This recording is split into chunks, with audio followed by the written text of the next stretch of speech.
आज इंडी गठबंधन के 3 और बंदर आ गए, पप्पू, टप्पू और अप्पू के नाम पर। जय हिंद, स्वागत आप सभी का लाइव टाइम्स पर। तो गांधी जी के 3 बंदर की तरह अब बिहार चुनाव में योगी के 3 बंदरों की एंट्री हो गई है। आज योगी आदित्यनाथ ने बिहार के चुनाव में 3 बंदरों वाला नैरेटिव खड़ा कर दिया। अब कौन है ये 3 बंदर योगी के, मैं आपको बताऊंगा। क्यों इन्हें बंदर योगी ने कहा और इस बंदर के नैरेटिव के जरिए योगी का इरादा क्या है, कोशिश क्या है, ये सब मैं आपको बताऊंगा। लेकिन जरा इसको समझिए कि बिहार चुनाव में अब वो घड़ी आ गई है जब कुछ भी नहीं बचा है। बिलो द बेल्ट कह लीजिए या फिर निजी हमले आपके तौर पर देख लीजिए, इसको सब कुछ हो रहे हैं। अब घमासान छिड़ा हुआ है और आज वर्टिकल स्टोरी टेलिंग के जमाने में, सोशल मीडिया के जमाने में, मोबाइल शॉर्ट्स के जमाने में एक ऐसी कोशिश कि कुछ भी वायरल हो जाए और इसके जरिए इस लोकतंत्र के उत्सव में ऐसी ऐसी बातें, ऐसे ऐसे नैरेटिव्स खड़े कर दिए जाएं जो एक दूसरे को नीचा दिखाने के लिए हो। और यही कुछ हुआ है। 3 बंदर, गांधी जी के 3 बंदर की बात आपने सुनी है, देखिए हम सब ने बचपन से। लेकिन गांधी जी के बंदर के ठीक उलट है योगी के ये 3 बंदर, जो उन्होंने खुद बताया। क्या, कैसे, इसको समझिए। गांधी जी के 3 बंदर क्या थे, वो क्या करते थे? तो गांधी जी के 3 बंदर में से पहला बंदर कहता था कि बुरा मत बोलो। यहां पर योगी कह रहे हैं कि जो पहला बंदर है उनके हिसाब से वो अच्छा बोल नहीं सकता। और ये किसके लिए कह दिया है? ये आप देख रहे हैं, पप्पू, टप्पू, अप्पू।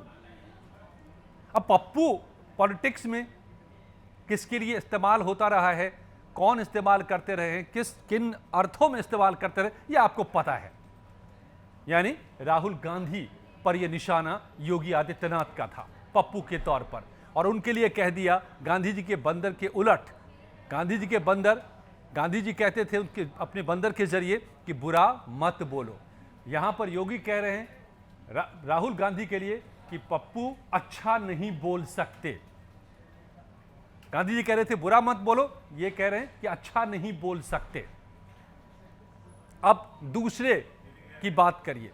योगी जी ने कहा, एक एक करके समझिए योगी का ये व्यंग, ये निशाना या ये बिलो द बेल्ट या निजी हमला, आप जो कह लीजिए, कैसे, किस तरीके से, किस किस पर किया है। पप्पू के बाद टप्पू। टप्पू में क्या है? टी है। टी से कौन से नेता महागठबंधन के हैं बिहार में? सीएम फेस महागठबंधन के तेजस्वी, टी फॉर तेजस्वी। और उनके लिए क्या कह दिया कि ये अच्छा नहीं देख सकते। गांधी जी का बंदर क्या कहते थे कि बुरा मत देखो। तो यहां उसको उलटकर बोले, बात एक ही है, मतलब एक ही है। योगी कह रहे हैं कि वो अच्छा नहीं देख सकते, बुरा ही देखते हैं। योगी जी का बंदर, गांधी जी के बंदर कहते थे कि बुरा मत देखो, ये कह रहे हैं कि वो बुरा ही देखते हैं।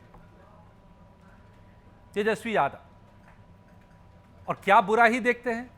तो इसके जरिए योगी बता रहे हैं कि जो विकास के काम हो रहे हैं, एनडीए अच्छे अच्छे काम करें, जो योगी का मतलब है, योगी जो कहना चाह रहे हैं, योगी जो मैसेजिंग करना चाह रहे हैं, जो नैरेटिव खड़ा करना चाह रहे हैं कि एनडीए ने तो देश में अच्छा ही अच्छा सब कुछ कर दिया है। देश से लेकर उत्तर प्रदेश होते हुए बिहार तक सब कुछ बदल दिया, विकास कर दिया, लेकिन इन्हें नहीं वो दिखता। ये हमला सीधे तेजस्वी यादव पर था कि जो अच्छा देख नहीं सकता वो अच्छा कर क्या सकता है कभी भी। अब तीसरे पर भी आ जाइए। तो 2 तो आपने समझ लिया, पप्पू, टप्पू। अब ये अप्पू कौन है? तो अप्पू का सीधे सीधे बिहार की राजनीति से इस वक्त लेना संबंध नहीं है, लेकिन वो योगी का सीधे सीधे लेना देना है उन्हीं से, क्योंकि योगी के ही वो डायरेक्ट ऑपोजिशन हैं, विरोधी हैं। और कौन? अप्पू और अखिलेश यादव। योगी से पहले वही सीएम थे, अखिलेश यादव भी उत्तर प्रदेश में।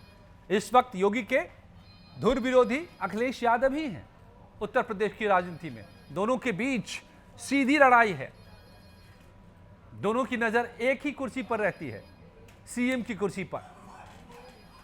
अभी इस वक्त योगी हैं यूपी के सीएम और अखिलेश फिर से बनना चाहते हैं सीएम, उसी कुर्सी को हासिल करना चाहते हैं। तो ये नैरेटिव, लेकिन यहां बिहार में क्यों जिक्र कर दिया अखिलेश यादव का? क्योंकि वो भी, अखिलेश यादव भी बीजेपी विरोधी हैं, एनडीए विरोधी हैं, इंडिया ब्लॉक के हिस्से हैं, और वहां पर जाकर तीनों जुड़ जाते हैं, चाहे वो अखिलेश हो, तेजस्वी हो, राहुल हो। अब तेजस्वी के लिए क्या कह दिया सीधे सीधे? तो दो तो आपने समझ लिया कि राहुल गांधी सत्य नहीं बोल सकते, योगी ने बताया। टप्पू तेजस्वी यादव सत्य नहीं देख सकते, और अखिलेश यादव सत्य नहीं सुन सकते। टप्पू, ये दिलचस्प तरीके से एक साथ तीनों पर हमला करने का योगी ने तरीका निकाला। अब देखिए, पॉलिटिक्स क्या है? सब कुछ परसेप्शन और नैरेटिव के बीच का खेल है, कि जिसके लिए जो परसेप्शन आप बना पाए या जो अपने लिए जैसा परसेप्शन बना पाए। जैसे योगी का परसेप्शन बुलडोजर बाबा बन गया है कि कोई अपराध नहीं कर सकता वरना बाबा का बुलडोजर चल जाएगा। यह परसेप्शन उन्होंने खड़ा किया, अपना बना लिया। और तमाम लोगों के अपने अपने परसेप्शन है। तो अब ऐसे में योगी ये परसेप्शन एक साथ तीनों के लिए बनाना चाह रहे हैं कि ये तीनों कमजोर हैं, ये तीनों नेगेटिव हैं, ये तीनों अच्छा नहीं देख सकते, अच्छा नहीं बोल सकते, अच्छा नहीं सुन सकते, अच्छाई से इनका नाता नहीं है, ये तो राम विरोधी हैं। ये भी कहा योगी ने। लगातार हिंदुत्व का कार्ड खेल रहे हैं योगी, गरम मिजाज के गरम बातें रख रहे हैं। कहा अपनी इन्हीं भाषण में कि ये राम विरोधी हैं। कभी कांग्रेस ने राम के अस्तित्व पर सवाल उठा दिया था, उस बात को ला दिया। तो समाजवादी पार्टी के दौर में राम के भक्तों पर गोली चल गई थी। तो कभी तेजस्वी के जब पिता मुख्यमंत्री हुआ करते थे तो राम रथ यात्रा को रोक डाला था, आडवाणी की रथ यात्रा को रोका था। तो राम विरोधी साबित करने की कोशिश, विकास विरोधी साबित करने की कोशिश, कमजोर साबित करने की कोशिश, लेकिन जवाब भी तुरंत आ गया। भला विपक्ष और ये नेता कैसे चुप रह सकते थे? तो सबसे पहले सीधा जवाब वह उन्होंने ही दिया जिनसे सीधा मुकाबला रहता है योगी आदित्यनाथ का, अखिलेश यादव ने। और क्या जवाब दे दिया? यह भी बड़ा दिलचस्प है। अखिलेश यादव ने सीधे कहा कि लगता है सुबह अपना आईना देखकर निकले होंगे और वही छवि उनके दिमाग में बसी हुई है। यानी वो खुद उनको कह दिया, योगी को, अखिलेश यादव ने, कि वो खुद ही बंदर हैं। लीजिए, अपना ही चेहरा देख के निकले और दूसरों को बताने लग गए बंदर। तो योगी ही दरअसल बंदर से दिखते हैं। ये अखिलेश का सीधा व्यंग सामने आ गया, पलटवार सामने आ गया। तो कांग्रेस भी चुप नहीं बैठी। पवन खेड़ा ने सीधा सीधा निशाना साध दिया कि ये तो अपमान है हनुमान जी का। अब लीजिए, राम को लेकर के योगी ने निशाना साधा इन तीनों पर। तो पवन खेड़ा कांग्रेस के प्रवक्ता हैं, राष्ट्रीय स्तर के प्रवक्ता हैं, उन्होंने रास्ता निकाला, उन्होंने एक बात ढूंढी और निशाना साध दिया कि लीजिए, ये तो हनुमान जी का अपमान है। अब आप इसको समझने में कोई दिक्कत नहीं हो रही होगी आपको, क्यों उन्होंने ये कह दिया। अब लेकिन पवन खेड़ा की इसमें एक झोल भी है इस स्टेटमेंट में। तो क्या गांधी जी के बंदर जो कहलाते हैं, क्या गांधी जी का ने भी अपमान किया था क्या? ये सवाल उठा सकता है पक्ष। लेकिन बहरहाल वो मुद्दा नहीं है। पवन खेड़ा का काउंटर अटैक आया इस तौर पर कि ये तो हनुमान जी का अपमान है। जिस राम का नाम ले रहे हैं उन्हीं के सबसे बड़े भक्त और हनुमान जी का इन्होंने अपमान कर दिया बंदर का व्यंग दे करके। और इस तरीके से बिहार की राजनीति में अब, जबकि चंद घंटे कह लीजिए कि बचे हैं प्रचार के पहले चरण के, और उसके बाद फर्स्ट फेज में वोटिंग होनी है, फिर चंद रोज के बाद सेकेंड फेज की वोटिंग होनी है, तो अब घमासान चरम पर पहुंच गया है। जिसे जो सूझ रहा है उसी से हमला कर रहा है। और योगी आदित्यनाथ का ये आज हमला, यकीन मानिए कि काफी वायरल हो रहा है। और जैसे मैंने आपको बताया कि वायरल होने की कोशिश है ये, चाहे इसको आप विवादित बयान कहिए, चाहे अमर्यादित बयान कहिए, आपका जो विवेक कहता हो उस हिसाब से आप तय कर सकते हैं। लेकिन बिहार चुनाव में इस वक्त प्रचार कुछ इस तरह से इस दौर में अब पहुंच चुका है, जहां पर नेता इस तरह की भाषा का एक दूसरे के लिए अब इस्तेमाल करने से पीछे नहीं हट रहे, एक दूसरे को बंदर बता रहे हैं। एक सीएम, एक पूर्व सीएम, और कुछ इसी तरह के आरोप अब पीएम तक पर लग रहे हैं। विपक्ष सवाल उठा रहा है कि ये पीएम की भाषा कट्टे वाली क्यों है। तो इधर से सीधा निशाना साधा जा रहा है कि ये लोग तो जंगल राज वाले हैं, अराजकता वाले हैं। तो तमाम तरह का घमासान चल रहा है। इस सब के बीच में आपको क्या लग रहा है? आप इस बयान के को किस तरीके से देखते हैं?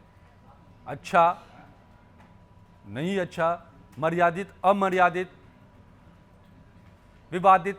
आप अपनी राय हमें जरूर बताइएगा बयान को लेकर के। क्या आप योगी की बातों से सहमत है या असहमत है, ये भी अपनी टिप्पणी में हमें जरूर बताइए, ताकि इसका संदेश साफ हो ऐसे बयानों के।